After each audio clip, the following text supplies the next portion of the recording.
शलोम शलोम शलोम प्रभु यीशु मसीह नासरी के नाम में आज जो हमें आत्मा के मार्ग के लिए अगवानी कर रहे हैं पवित्र आत्मा की, हम आराधना के बाद इस हिस्से को जाने जो सबसे ज़्यादा बेशकीमती और सबकी इच्छा इसी में निहित रहती है, और वो है आशीर्वाद या आशीष या ब्लेसिंग या बराख। तो आज हम इस बाराख के बारे में जानेंगे कि जो परमेश्वर ने शुरू से रखे, जिसमें हमने जाना है। इसके पहले हमने आशीषों के बारे में जाना है, पर उसके कुछ ऐसे भेद और आत्मा की इच्छा उसमें क्या होती है, इसको भी जानना जरूरी है। तो जब हमेशा परमेश्वर ने उत्पत्ति शुरू से देखें तो फलो फूलो और भर जाओ, यानी बढ़ने के लिए और सिर्फ बढ़ने के लिए रखा। और इंसान बढ़ क्यों नहीं पाया? अगर हम थोड़ा सा अब आगे जाएं, उत्पत्ति के बाद आशीषों का कारण हाबिल बना था और कैन के द्वारा उसकी हत्या हुई थी और वो भगोड़ा हुआ था। और उसके बाद भी जब उसने आग्रह किया तो परमेश्वर ने उसके लिए कि वो कोई तलवार से ना मारा जाए, और उसके 7 गुने बदले की बात हमने पिछले एपिसोड्स में ये जाना है। पर अब हम उससे आगे जा रहे हैं, जब सब बढ़ रहा है, सारी चीज़ें बढ़ रही हैं वचन के अनुसार, और पर अब हमारा केंद्र बिंदु है जिसके कारण आज हम मसीह कहला रहे हैं। तो हमारे केंद्र में जो शुरुआत है वो अब्राहम से शुरू होती है, जिसका नाम बदला गया, हे जुड़ा उसमें, पहले वो अब्राम था। तो जब मैं अब्राम कह रहा हूं तो आपको एक चीज और भी बता रहा हूं साथ साथ जुड़ी हुई। जो मूसा के माता पिता थे, उसके पिता का नाम अमराम था, बहुतों का पिता अमराम, और उसकी माता का नाम था रोशनी। रोशनी से सिर्फ ग्लोरी ऑफ लाइट, परमेश्वर की रोशनी, ये दो जब मिले तब मूसा पैदा हुआ था, और उसका नाम तोब था। मैंने बताया, खूबसूरत, जो मिस्रियों के द्वारा पानी से निकला। यहां पर ये नाम, और अब्राहम, उसके बाद अब्राहम से इसहाक, और इसहाक के बाद याकूब।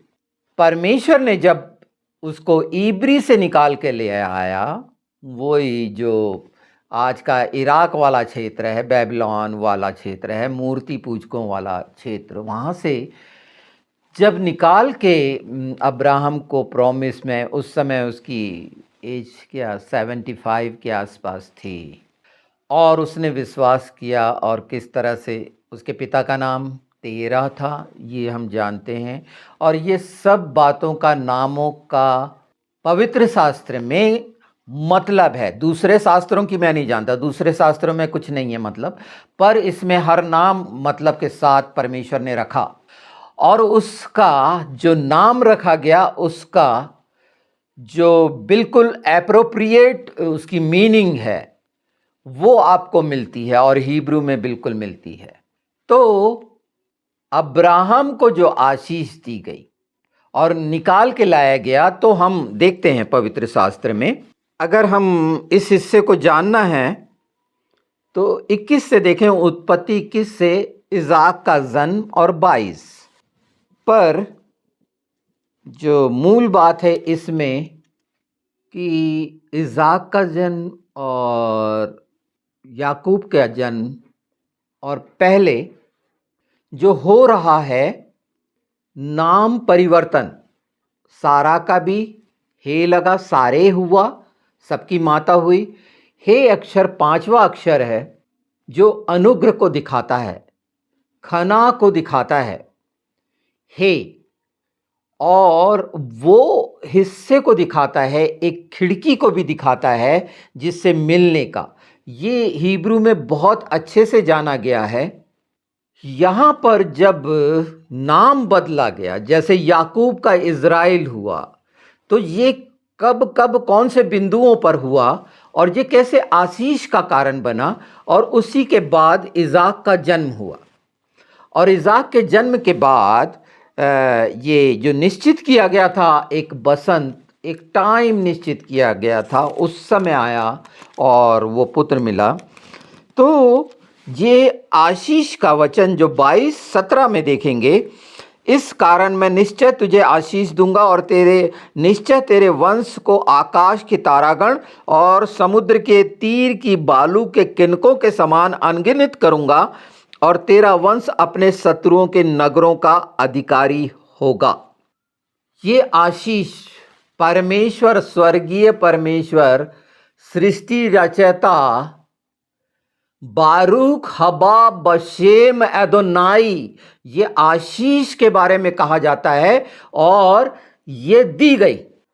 एलोही बोलते थे, एदोनाई बोलते थे पिता अब्बा यहोवा को, और इसके प्रत्येक के मीनिंग्स हैं, नाम के मीनिंग। पर हम इस समय जो आशीर्वाद, ब्लेसिंग, आशीष के बारे में बात कर रहे हैं, तो ये परमेश्वर ने वादा किया, ये परमेश्वर के द्वारा वादा है, परमेश्वर ने दिया।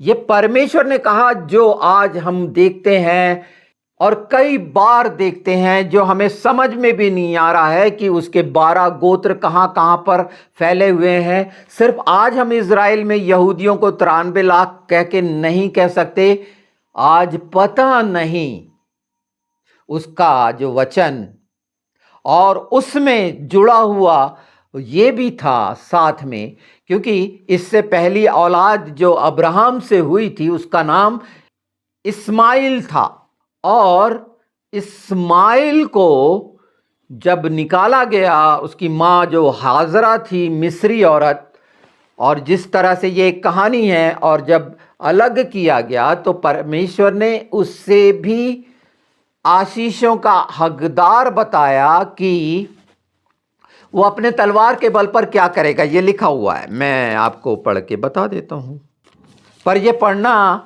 आशीषों के लिए अब आप शुरू कर देना, क्योंकि क्या क्या हुआ था वो बिंदुओं को आप जब तक नहीं समझेंगे, और उसे जानना जरूरी है। जब 21 में हम देख लेते हैं कि इज़ाक का जन्म हुआ और वो एक भोज रखा गया था उसके दूध छुड़ाए जाने के समय में, पर उसके बाद जो हरकतें हुई थीं, और उस समय तक ये 13 साल का हो गया था। इज़ाक का मतलब वैसे मैं बता दूं, हंसी। इज़ाक का मतलब होता है हंसी, क्योंकि सारा हंसी थी तो तू क्यों हंसी। तो ये हंसी के पात्र बने थे उस उम्र में, जब इसने औलाद, जब अपेक्षा भी नहीं थी। तो दूसरे देखकर हंसते होंगे ना, कि सोचते होंगे इतने बूढ़ों को, इतने बुज़ुर्गों को, जो बुज़ुर्ग हैं देखो, है ना। पर उसी तरह से अगर एक उम्र का देखें तो यूहन्ना बपतिस्मा देने वाला की माता का भी आपका देख लीजिए, वे किस कंडीशन में पैदा होता है। वो आखिरी लाइन जहाँ उम्मीद, सब बातें, मेडिकल फेल हो जाता है, वहाँ परमेश्वर कैसा करता है।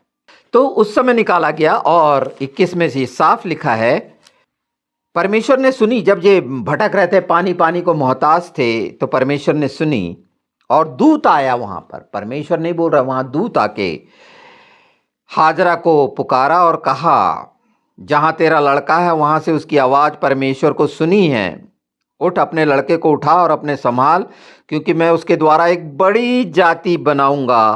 तब परमेश्वर ने उनकी आंखें खोल दी और कुआं दिखा। ये बेशर्बा की बात है।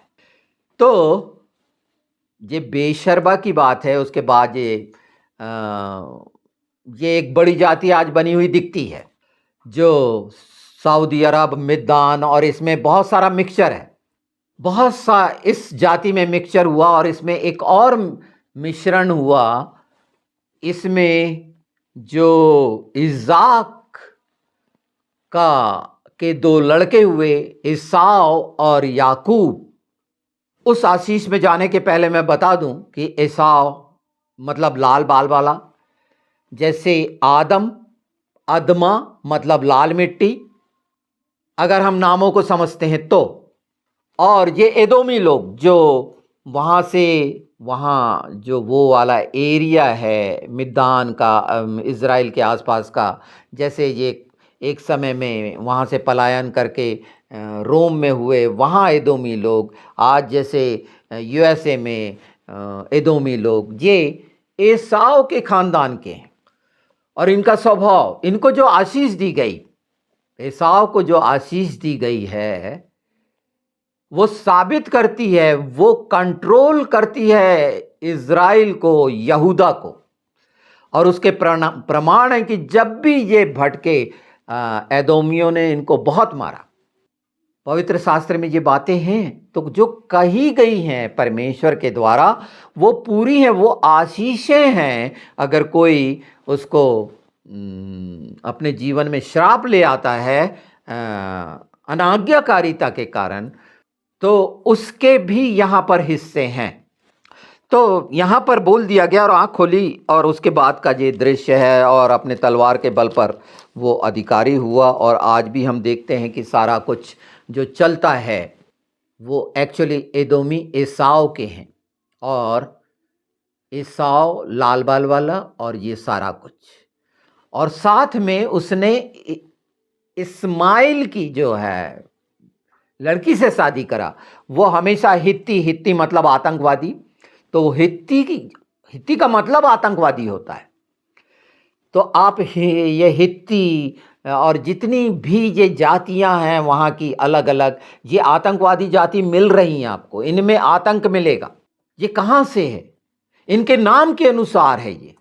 इसको बहुत अगर गहराई तक देखेंगे तो आपको ये सब बातें मिलेंगी। और ये हिस्सा जो आप अब वहाँ तक तो हम पहुँच गए, पर अब आगे जाते हैं, क्योंकि हम उसकी डिटेल में नहीं जा रहे कि क्या है। पर इज़ाक, अब उसकी औलाद जो दो हुई, एसाव और याकूब, तो क्या स्थिति थी, क्या था? जिसमें पहला काम एसाव ने, जो भागता फिरा, पहला काम उसने क्या करा था? अपनी भूख और लालसा के लिए अपने पहलौठेपन को बेचा था। ये पहलौठेपन को बेचने वाले जो बड़े इज़ाक के याकूब से घृणा करते हैं, ये बेचे हुए हैं अपने पहलौठेपन को। ये पहलौठे हो ही नहीं सकते। यहाँ पर ख़त्म होती है वो बात, क्योंकि एसाव से जितना भी निकला, इस्माइल के साथ एक बड़ी जाति का वादा, और वो अपने बल पर ये सब कुछ करेगा, पर वो राज नहीं करेगा, उसको कुछ नहीं दिया गया है। स्वर्गीय आशीष और इस पृथ्वी पर जो आशीष इज़राइल और यहूदियों के पास है, वो आपको ये अरब कंट्री और किसी में नहीं मिलेगी, वो है ही नहीं। वो दूसरों पर निर्भर हैं। हाँ, कुछ समय पहले तेल निकलने के कारण वो रईस थे, आज से 50 साल पहले वो ऊँटों पे घूमते थे, कुछ भी नहीं था। तो उनके लिए ऐसा मत समझ लीजिए, है ना। उस समय भी कुछ नहीं था, और जहां पर निकल के आया, ये सिर्फ छीनते रहे तलवार के बल पर इनके पास कुछ नहीं था, और ना भविष्य में होने वाला, कुछ भी नहीं, कोई संभावना नहीं। बल्कि अब वो नाश के स्तर पर हैं। और ये हुआ क्यों? इज़ाक को क्यों पसंद था? इज़ाक ने क्या बोला था? इज़ाक ने जो बोला था मैं बताता हूँ। 27 में है वो, 27 का देख लीजिए, 27 का 4 में। तब मेरी रुचि के अनुसार स्वादिष्ट भोजन बनाकर मेरे पास ले आना, कि मैं उसे खाकर मरने से पहले जी भर के आशीर्वाद दूं। ये कौन कह रहा है? इज़ाक कह रहा है। ये बूढ़ा हो गया है। पहली लाइन भी, इसका चौथा पद भी, और पहला पद भी देख लीजिए। जब इज़ाक बूढ़ा हो गया और उसकी आंखें ऐसी धुंधली पड़ गईं कि उसको सूझता ना था, तब उसने अपने जेठे पुत्र को, जो बड़ा पुत्र था, उसको बुलाकर, यहां पर एक हिस्सा भी बता दूं, याकूब का मतलब है याकूब, जो एड़ी को पकड़ना, एड़ी पकड़ के वो पैदा, इसलिए अड़ंगी मारने वाला बोला गया था, इसलिए उसकी जांग की नस भी दबा दी गई थी, लंगड़ा हो गया था, पर इज़राइल उसका नाम था। ये सब चल रहा है, परमेश्वर धर्मी और न्यायी है। ये इस हिस्से को मैं यहां आशीर्वाद को अच्छी तरह से समझने के लिए बता रहा हूं कि यहां पर अब वो आशीष दे रहा है, आग धुंधली हो गई है, पहचान खत्म हो गई है कि एसाव क्या करा है, कौन कौन सी लड़कियों से शादी कर लिया है। पर याकूब ने ईमानदारी से आज्ञाकारिता में रबैका की बात मानकर जो राहेल से प्रेम किया और लिया से शादी किया, और वो दोनों से 12 गोत्र हुए, यहाँ तक कि उनकी दासियों से भी जो बिल्हा नाम था, जिसका मतलब डर होता है, ये इनसे पैदा हुए ये 12, और प्रत्येक के नाम का भी अर्थ है, और उनका भी कैसे छीना गया पहलौटापन, मतलब, और याकूब क्यों बना, तो रूबेन ने क्या किया था या लेवी ने क्या किया था, ये सब बाइबल में लिखा हुआ है उसके। तो जो ये लोग जो परमेश्वर की आशीष से वंचित होते हैं, उसकी वजह बता दिया कि वो क्या करते हैं। क्या वो रूबेन के समान करे हैं, क्या वो सिमोन के समान करे, लेवी के समान करे, वो 12 गोत्रों के समान, या उनके घर में जो बुजुर्ग है बाप, वो अपनी आंखें अंधी करा हुआ है, धुंधला देख रहा है कि बेटा बड़ा कुछ भी कर रहा है, बस मेरे को लाके खाने को दे तो मैं तेरे को आशीर्वाद दूंगा। ये सब चला है। ये मैं बहुत छोटे से फ्रेम में ये सच्चाइयां आशीर्वाद की बता रहा हूं आप। परमेश्वर हर जगह ईमानदार और सच्चा है, और उसका प्रमाण 1800 साल बाद इज़राइल को देखिए। एक बार 70 साल के लिए चले गए, वो ले गया उसने, खूब इनको मारा कूटा, दुनिया भर का रोते थे, बोले हमने अपनी वीणा बांझ वृक्ष पर नहर के किनारे टंगा दी है, पर आए देश में हम कैसे गीत गाएं। ये नौबत आ गई थी अंदर से, नबूकदनेस्सर ने जब ले गया था और मंदिर तोड़ा गया था। ये सब कुछ है, आज मंदिर बनाने का भी चल रहा है, सारा कुछ चल रहा है। और ये भी स्पष्ट है कि डोम ऑफ द रॉक के नीचे क्या है, उस चट्टान के नीचे क्या है, वहां की सारी बातें एक समय मैं बताऊंगा, जब इन बातों से फुर्सत हो जाऊंगा, कि वहां छिपा हुआ कैसा अधिकार एसाव ने करा। एसाव ने क्यों अधिकार करा, जो इस्लाम बनकर आया वो क्यों अधिकार करा। ये भी बात बहुत क्लियर कर दूं मैं, कि जब सिकंदर जब मरा तो उसके 4 जो सेनापति थे, उसमें से एक हिस्सा जब इज़राइल का मिला, और वहाँ सूअर चढ़ाया था, और ये सब कुछ उस समय मकाबी लोग। ये कहानी मेरे को क्यों बतानी पड़ रही है, कि आशीर्वाद को आप अच्छे से समझ जाएं, कि जो परमेश्वर ने दिया और ये दे रहा है। अच्छा, जब याकूब ने आशीर्वाद दिया, ये आशीर्वाद देने की क्षमता इनमें आई कहां से, और वो पूरे हो रहे हैं सब। परमेश्वर ने कैसे रखा इस आशीर्वाद को। आज भी यीशु के नाम में अगर ये आशीर्वाद निकल रहे हैं इसकी समझ के साथ, तो वो सारी सृष्टि पर पूरे होंगे यीशु के नाम में। यही तो वो बात है, वचन, प्रतिज्ञा, आशीर्वाद, प्रॉमिस, ये सब एक है। और ये सब जैसे प्रेम के लिए है, वैसे आशीष के लिए है। सब बातें अपने बच्चों के लिए आशीष की कही जाती हैं, कोई भी श्राप की नहीं कहता। कब ये श्राप की होती है, जब आप शैतान के हाथ में होते हैं, तब ये शैतान की बन जाती हैं। और उसके परिणाम क्या होते हैं, कि आज जो पूरा ये कहलाया जाता है, चाहे वो मिस्र का हो, और सऊदी अरब, और ये इराक, ईरान, ये सारा कुछ ऐसा क्यों है। पर यहाँ भी उम्मीद है बचने की, क्योंकि आर्गमीगिदोन का युद्ध होना है, गोग मगोग का युद्ध होना है, और ये बहुत नज़दीक पहुंच रहा है ये युद्ध। पर इसका मतलब वो अंत आ जाएगा, ऐसा नहीं। ये समय निश्चित है। गोग कौन है, मगोग कौन है, ये तूबल कौन है, ये सब नाम सच हैं, इसको कोई गलत नहीं कर सकता। और आज ये उस जगह पर स्थिर हैं, जैसे प्रत्येक प्रकाशित वाक्य की प्रत्येक कलीसिया के नाम के अनुसार उस समय वो कलीसिया पैदा हुई, उस समय उसको मिला, उसका भी मतलब था।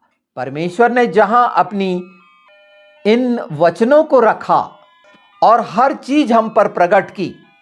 शैतान की जगह से लेकर सब चीजें प्रकट की, इनके नाम बदले गए और बहुत सारी चीजें हो रही हैं। बहुत सी बातें, जैसे आज इथोपिया में जो निकल के गए थे, इथोपिया में बहुत कम क्रिश्चियन हैं, यहूदी लोग भी हैं। वहाँ वाचा का संदूक का पाया जाना या पुराना हिब्रू शास्त्र पाया जाना किस बात को दिखाता है? वो सब चीज़ें आज क्या है, पर रखी गई थी छड़ी यूसुफ की, याद है आपको, याकूब की। दुगनी आशीष का भागी बना था यूसुफ, बड़ी आशीष, बड़ा आशीर्वाद क्यों हुआ था, क्या करा था? और क्या करते हैं जब आशीर्वाद, जो पहले से पहलोटेपन का आशीर्वाद है, जिसे बेच दिया गया, उसके पूर्वज ने बेच दिया, उससे जितनी संतानें हैं वो पहलोटेपन का अधिकार ले ही नहीं सकती। इस्माइल पहलोटा नहीं है, पहलोटे का अधिकार इज़ाक का है, इसलिए उसे अलग कर दो। पर जब एसाव ने रिलेशन बनाया तो रिलेशन इस्माइल ने क्यों बनाया? इसी आशीष के लिए।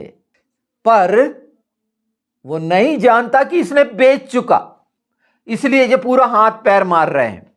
तो परमेश्वर ने जो दिया, और आज आशीष से भरपूर, जो अभी बहुत से जो कबीले इधर उधर हैं, आपको आश्चर्य होगा, अभी से मैं घोषणा नहीं करता कि बिन्यामीन कबीला कहाँ है, जिसमें से कुछ लोग हैं, बिन्यामीनी पौलुस था। बिन्यामीनी आज की डेट में बैनीहीन है, जो वर्ल्ड में परमेश्वर ने उसको सबसे ऊपर रखा, अपने लोग को। आशीष का कारण हुआ, गिरा पड़ा सब हुआ, माफी मांगा फिर तैयार हो गया। आज भी करता है, और परमेश्वर के बहुत से बड़े बड़े काम उसके जीवन में। सिर्फ वो अकेला नहीं, पर एनॉइंटिंग ट्रांसफर हुई कोलमैन कैथरीन को जो मिली थी। तो दान के बारे में भी बता दिया है मैंने।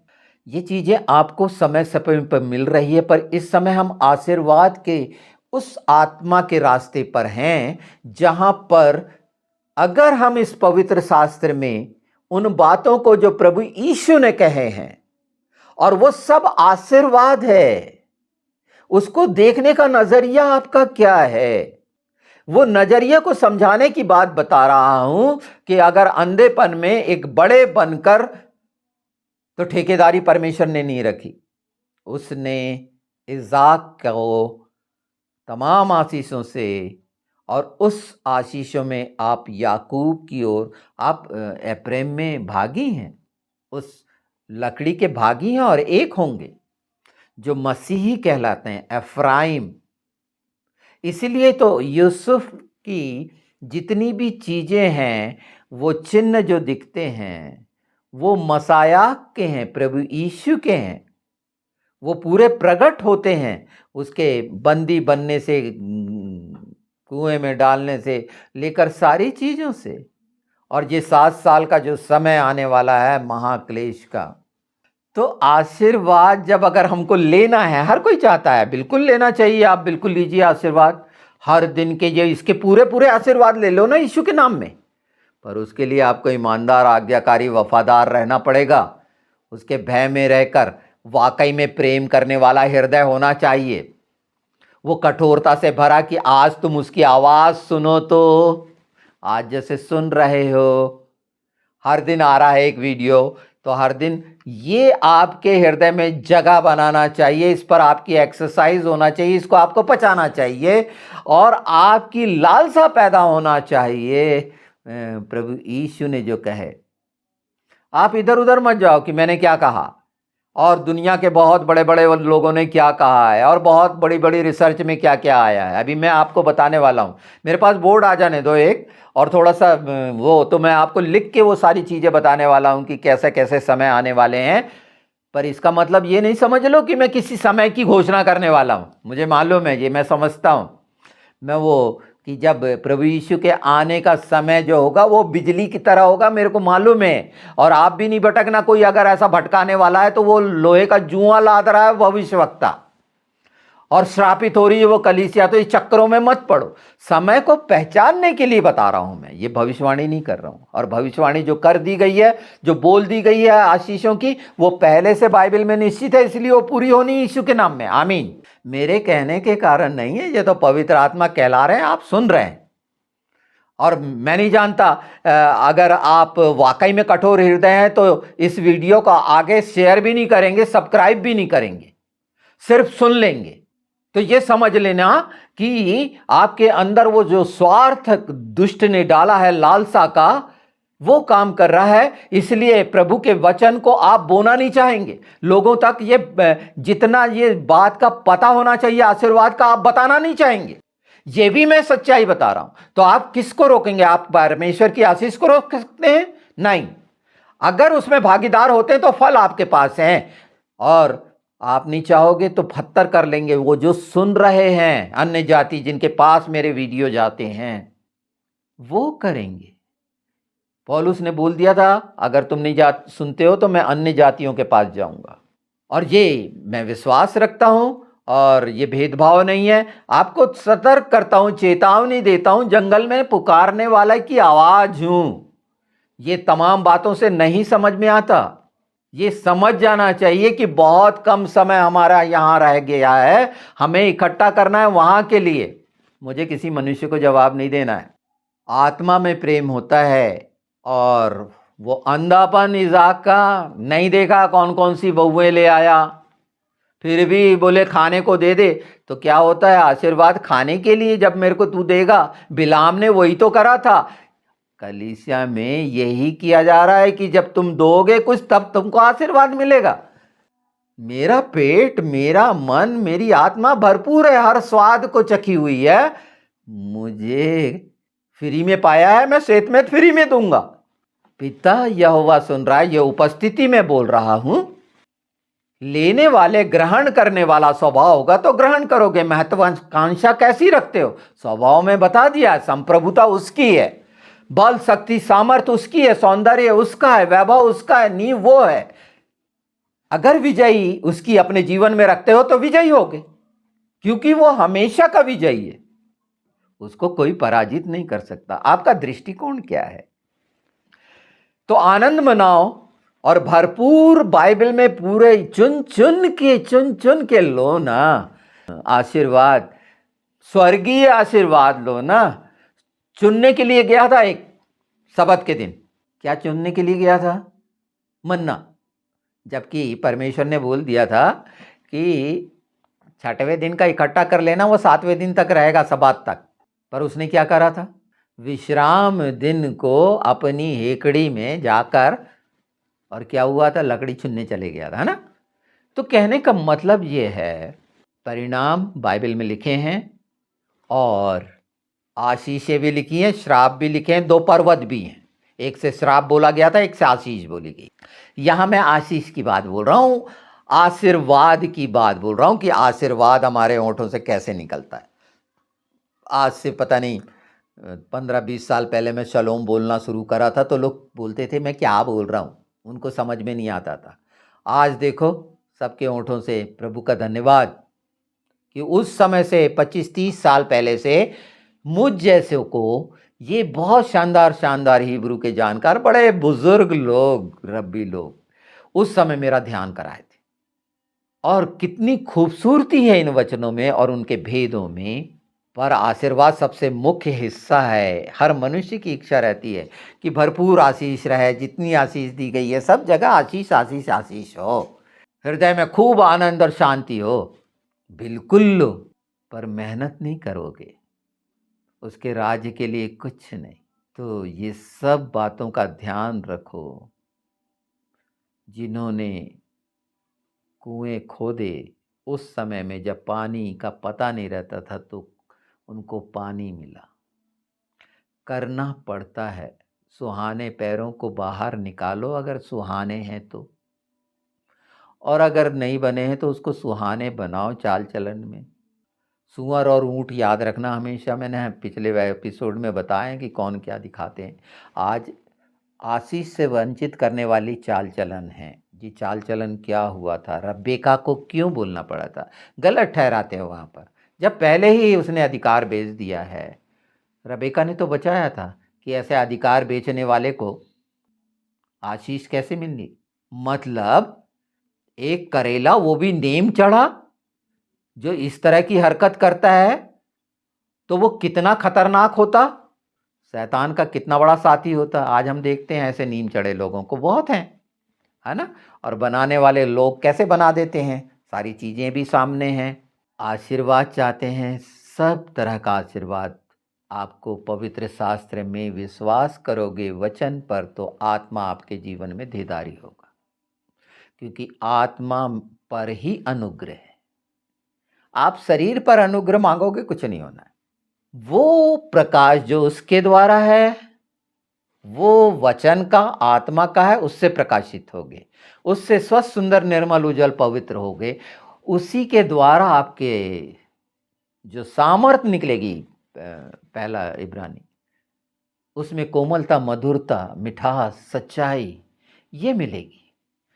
और ये अगर अपने जीवन में आप रखते हैं तो निश्चित आप अपने परिवार के लिए, आप अपनी कलीसिया के लिए, परमेश्वर के राज्य के लिए और तमाम भेड़ों के लिए, और वो जो अनदेखी हैं जो आने वाली हैं, यीशु ने कहा और भी हैं जो बाहर हैं, तो बाहर कौन कौन है, उनकी इच्छा रखना कि प्रत्येक और प्रत्येक ऐसे कठिन समय में जब तीसरी तुरही फूके जाएगी और वो नागदौना गिरेगा और नदियों में पानी के लिए परेशान हो गए, वैसे ही बहुत सारी चीज़ें, खूबसूरत खूबसूरत काम भी लोग कर रहे हैं, पता नहीं किस प्रेरणावश कर रहे हैं, मैं तो नहीं जानता, पर ये सारी बातें बहुत अच्छी अच्छी भी सुनने को मिलती हैं। मैं नाम नहीं बताऊंगा, पर नदियों की सुनने को मिली कि नदी बना लिए, यहाँ नदी सुखा रहे हैं, और ऐसे लोगों ने जिनको लोगों ने जाहिल समझा।